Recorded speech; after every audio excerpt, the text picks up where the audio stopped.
প্রচুর নারকেল, এই নারকেলগুলো কীভাবে ম্যানুফ্যাকচারিং হচ্ছে এবং কীভাবে হারভেস্টিং হচ্ছে সেটা আপনারা সরাসরি দেখুন।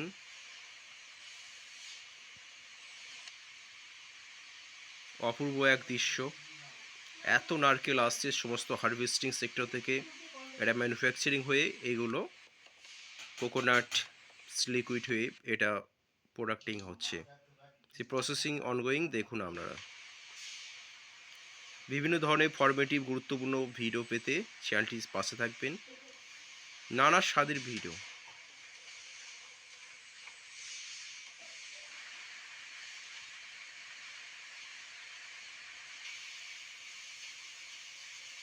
ওয়াশিং হচ্ছে মেশিন দ্বারা, পিউরিফাইড হওয়ার পর এগুলো সমস্ত প্রসেসিংয়ের মধ্যে আসবে। শুধু দেখুন, মন দিয়ে দেখুন। পরে একটা ভিডিও এপিসোডে আবার নেক্সট দেখাচ্ছি।